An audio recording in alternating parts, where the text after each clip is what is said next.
Bill Ackman explained the basics of investing.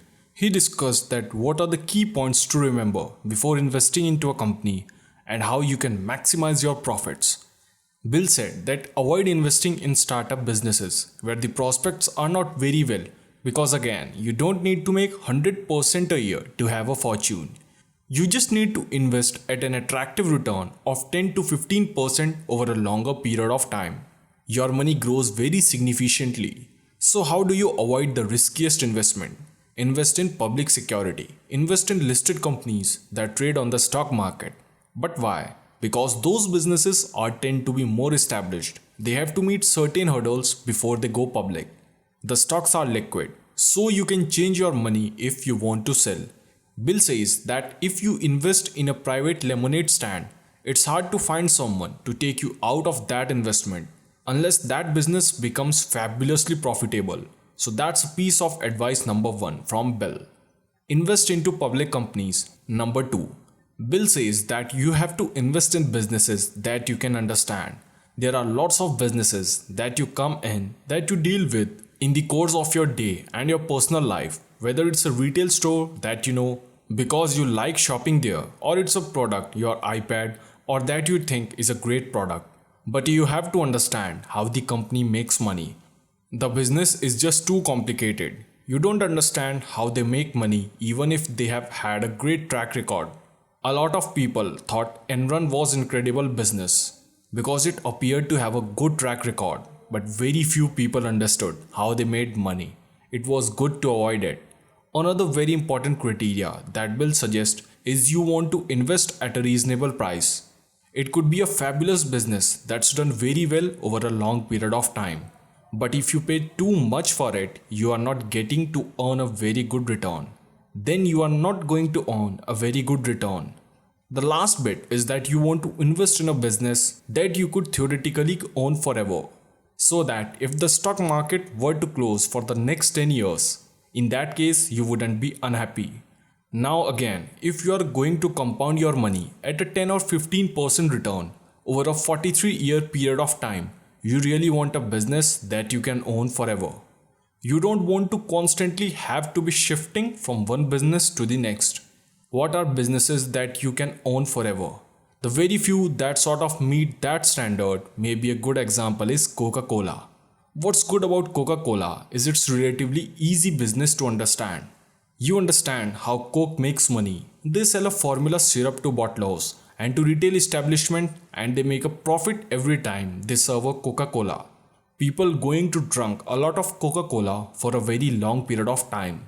The world's population is growing. They sell in almost every country in the world and each year people drink a little bit more Coca-Cola. So it's a pretty easy business to understand. It's also a business that is unlikely to be completed away as a result of technology or some other new product. It's been around long enough, people have grown used to the taste. They make parents give it to their children and you can expect that it will be around a long period of time. That's one good example. Another good example might be McDonald's. You may not love McDonald's hamburgers, but it's a business that has been around for 50 years. You understand how they make money. They build these little boxes. They rent them to the franchisees. They charge them royalties in exchange for the name and they sell hamburgers and french fries. It's relatively low cost food. The quality is pretty good and they continue to grow every single year. So the consistent message here is to try to find a business that you can understand. That's not particularly complicated. That has a successful long-term track record. It makes an attractive profit and can grow over time. So what are the key things to look for in a business that lasts forever? We want a business that sells a product or a service that people need and that is somewhat unique and they have a loyalty to this particular brand or product and that people are willing to pay a premium for that. Another good example might be a candy business. While people are willing to buy generic versions of many kind of food products, flour or sugar, they don't need to have the branded product. When it comes to candy, people don't tend to like the Walmart version or the Kmart version. They want the Hershey chocolate bar or the Cadbury chocolate bar or the See's candy. They want the brand and they are willing to pay a premium for that.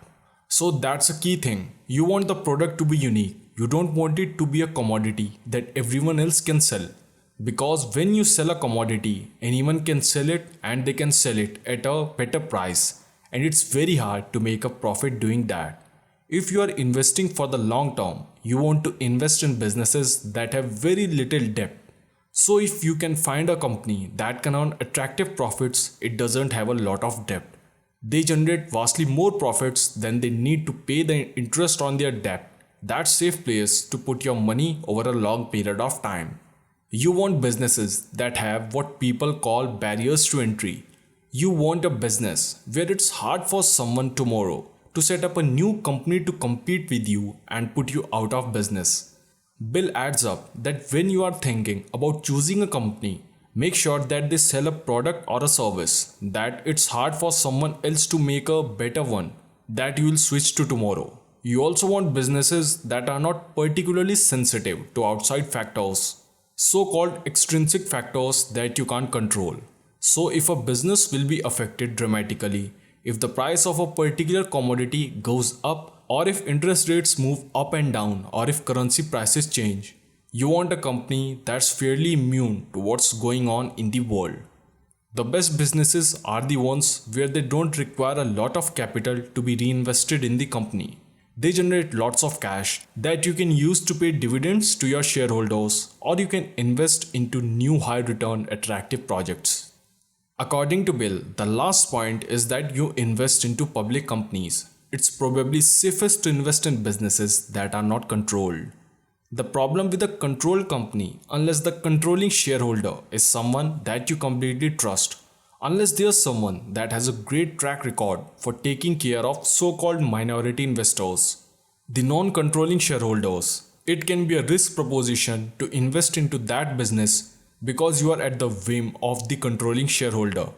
And even if the controlling shareholder today is someone that you feel comfortable with, there's no assurance that in the future they might sell control to someone else who's not going to be as supportive of the shareholders of the businesses. So it's not that you can simply have a profitable business and a business that has done well.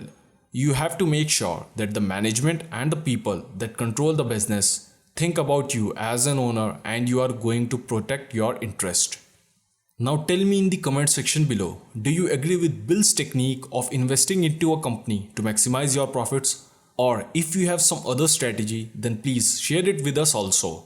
And don't forget to like this video, share it with your investing friends. I'll catch you in my next video. Till then, enjoy your day.